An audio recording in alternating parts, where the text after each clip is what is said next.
Well, hello there in YouTube land and welcome back to the channel. And today we're going to talk to you about our newbie ride to Round Top, which was a couple of weeks ago now, but well, I've been busy and haven't had a chance to do all the editing. We've had a whole bunch of demos and but well, in today's video we're going to talk about, well, can my friend Jerry's Nightster, so there's Jerry, he bought himself a brand new Harley Davidson Nightster Special, or Nightster S, and well, let's see if he can keep up with Sookie, a GSX-S1000.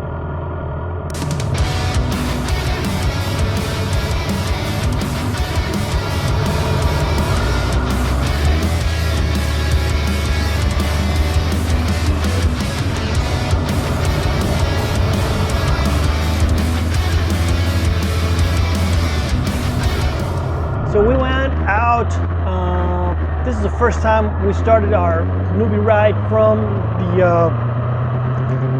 the spring area. We usually started from the Energy Corridor in Houston, but now we moved to Spring, so that's where we started our rides.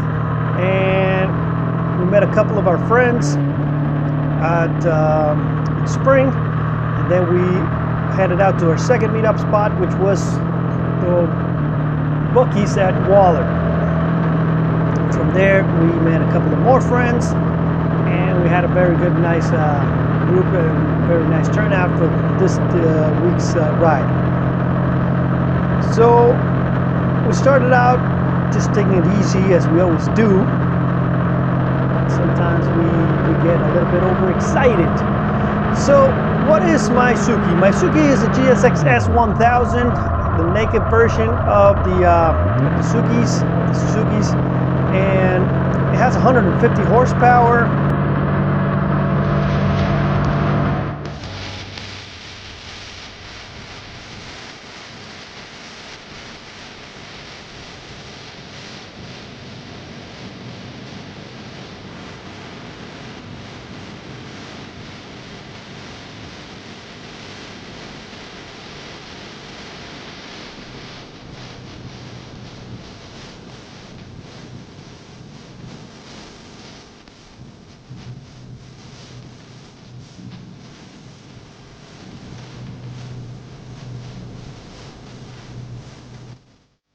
I need to do a better job at cleaning it, obviously, but I love that bike. It's a beautiful bike, and I bought it more for the looks of it, because when I saw it, it doesn't look really good in the pictures. It just looks weird. But when I saw it at the dealer, first I saw it at Stubbs, and I wanted to get that one. It was a gray one, and I was about to get that one, but I decided, you know what, let me wait for the black one, let me see it, and they had it at Cycle Shack North, and that's where I bought mine. This is the second Suzuki I bought from those guys. Those guys are great. Anyway, so as you can see, started taking it easy, but every time I opened the throttle, looked back in my mirror, and Jerry was right there. Right? So I said, all right, this is the first tight corner we're getting. Let's see. Let's see if we can test a little nicer. And I thought, it's like, okay, you know what? With my 150 horsepower, and let's check out the information on the Nightster. So you see, that's a whole bunch of difference in horsepower, and you can see right away that he was getting left behind. But it is more that I caught him off guard, because here he comes. He was not really leaving. I was not really leaving him behind. It was just that he was not expecting that punch in acceleration.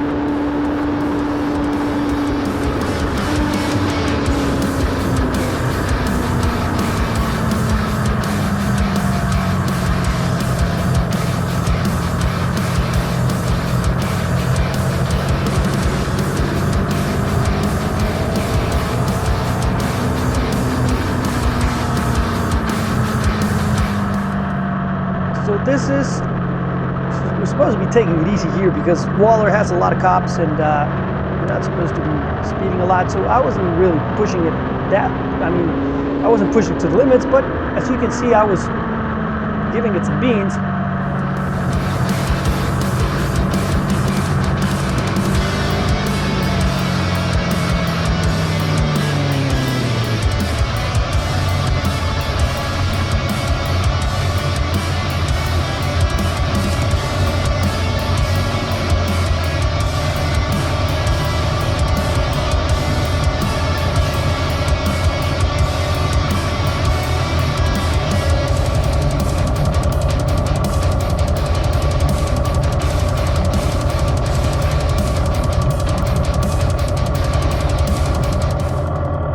Kawasaki C1000. It's a beautiful bike. That's not my favorite of the Z1000s, but it is one of my favorites. My all-time favorite is this one. That's my all-time favorite of the Z1000s because it just looks very neat. I think it's the next generation of that one.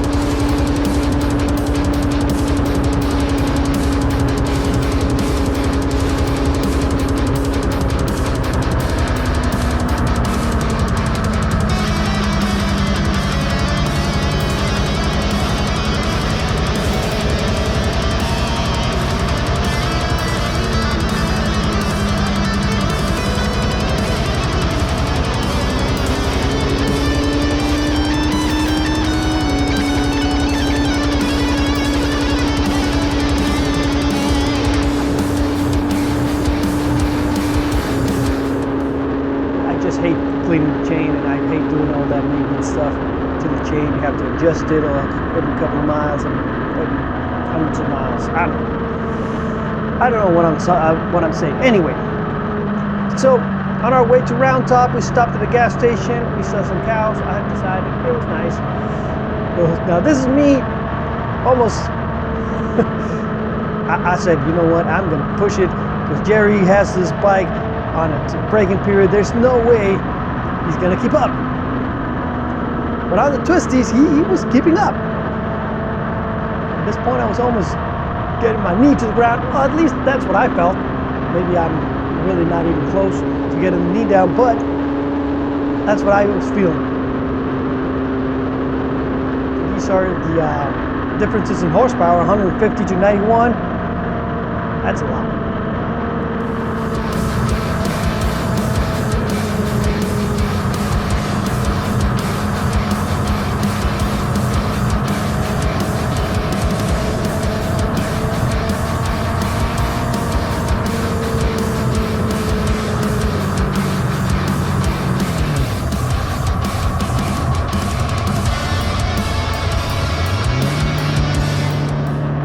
And Harley Davidson just knocked it out of the park with that one. And it would be awesome if Jerry lets me test ride it again on the twisties so we can do a better comparison. And as you can see, we had a nice turnout that day.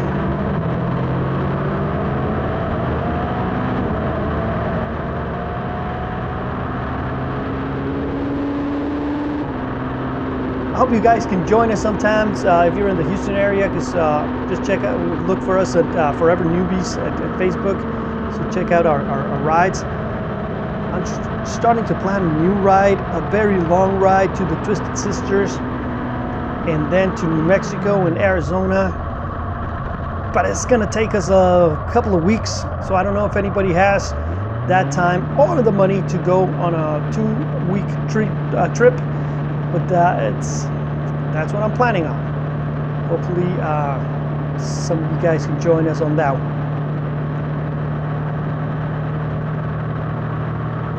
I was expecting the C900 to be up with us, and I also was expecting Sean with his Tracer 900, but he was riding with his bags and his trunk. So when he does that, he takes it easy and just goes back, and he was just taking care of the tail. He was taking care of, he was doing tail gunner duties, just sweeping for us on this beautiful Tracer 900. But usually he's right there in front with us. All right, so that's Chris's GSX-S1000 XR. And we are stopping and waiting for everybody to, well, regroup. So that's what we do. We ride our own ride, but we regroup every time we take a turn, so make sure nobody gets left behind. Jerry's Nightster. Now this is Sean, John, and Chris. Sean's Tiger. Triumph Tiger. This is where we ended up having our lunch at Round Top. It was a nice place, very good, a little bit expensive, but the food was great. It was worth it. Definitely worth it. Check out that little Nightster. The maneuverability is, yeah, it's a lot better than what you would think just by looking at that bike.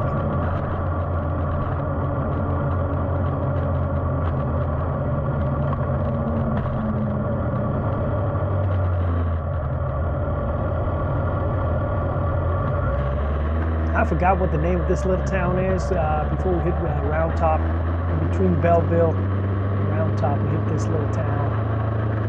I forgot the name of it. We did get a chance to witness a Cinco de Mayo parade at Waller, which looked like a quinceañera. It was not the greatest, but I didn't get a chance to record that. I should have, because that was something you don't see every day.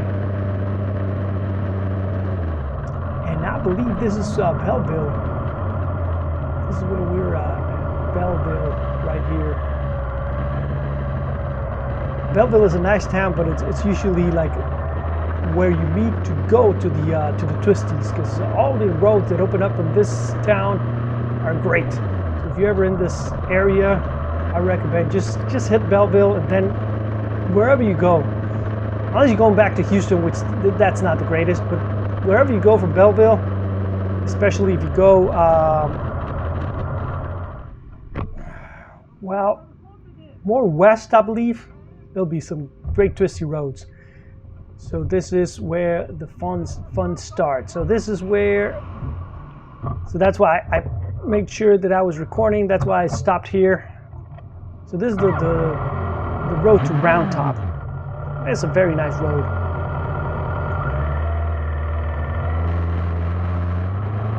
Just made sure everybody was okay. Everybody was fine with our speed and with our pace. Told everybody, all right, so this is where the fun starts, so don't follow me unless you can. There's no, let's get it all. There's no prize for keeping up. Just make sure you know where we're going, so we can meet up there if anybody finds that we're going too fast. And if we're going too slow, we'll just ask us and we'll let you pass.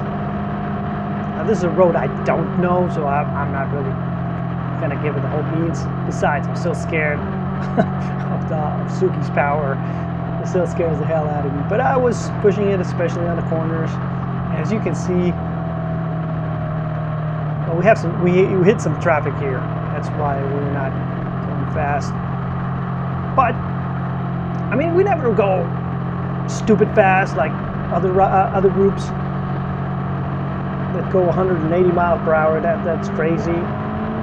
My bike doesn't even, I have no bike that goes 180. The most you can take the Sookie is 152 according to the speedometer, which is like 145, I'm guessing, real time. But as you can see, the little Nightster can keep up. So a lot of people say, well, it's very expensive, you shouldn't be buying a Harley for sport riding. But as you can see, if Harley builds the Bronx with that engine, it would definitely be a bike that I would buy, because it's definitely a bike that can keep up with Sookie. And if you just keep it at that price range with it, which is the price that the Nightster is, which is like $13,000, I believe. Let's check out the difference in price. An MSRPs right now. Boom! There you go.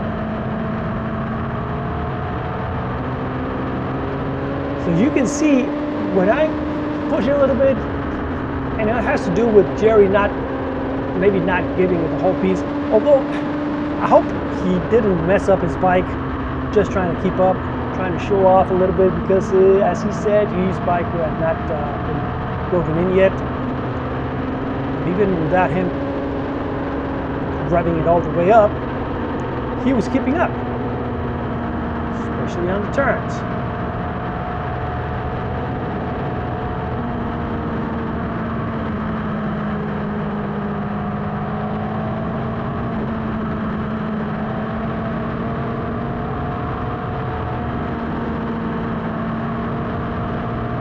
So what do you guys think about this shot? This is, I mounted the GoPro on, not on the passenger back because they vibrated a lot. I put it on the little thing where you lock your helmet. That's where I put the camera. I like it. I like the shot. You can see a little bit of the tire and the suspension moving, but you can still see everybody behind you.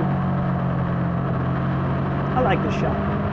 What I should have done is I should have put the other camera to see where I'm going as well. That way it'll be a little bit better. So maybe I'll try that one on the next one.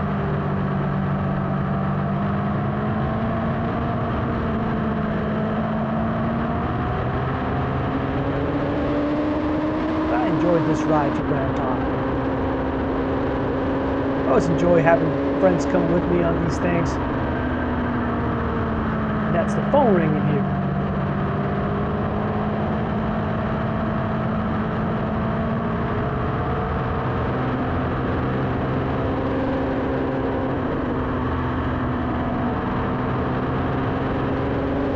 What do you think about the audio? I don't like the way the GoPros record the audio. Maybe with a better microphone, that would sound better. But what I'm going to do next is I'm also going to try to find a way to record the audio with the purple panda, so we can listen to the exhaust note and the engine sound a little bit better. I don't know. It just the GoPro camera just distorts the audio. It doesn't sound good.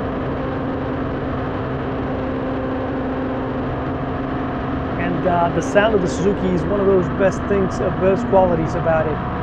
You don't need an aftermarket. It just an aftermarket exhaust. It just sounds great. But you can't really judge it from this audio because it's terrible.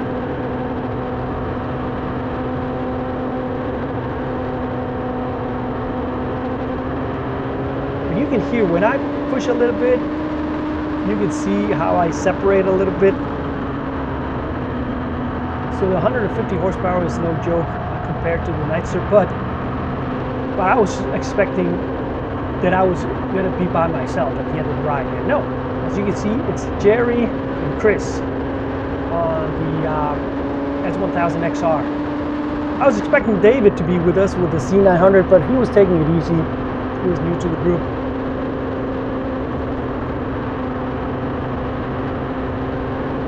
It's usually at the end of the ride, if it's either me and Anda and Sean who can keep up.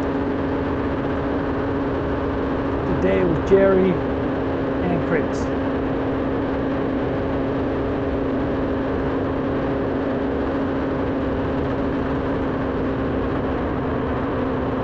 I really like this shot. I like how you can see the suspension working.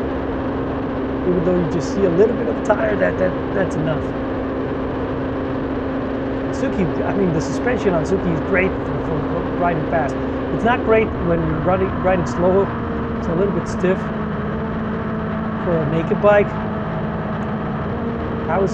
But not that stiff that you would think, oh, it's such a sporty ride, because it does feel more of a sport, of a street bike than the 750. The 750 had a little bit of a stiffer suspension for some reason, or at least out of the box, that's how you feel. I've never messed with the suspension. I should start tweaking and making sure it's fit for me, but for my level of riding, I've never had the need to change any of my bikes. The only bike I change the suspension settings is on the Harley for when we're riding 2-up. But other than that, I just keep the suspensions on the way. Unless it was the only bike I felt that it was too much. It was the little R7. It had very bouncy suspension in the back. But once it's settled after a month or two of riding, it didn't feel that anymore. So I just left it the way it is.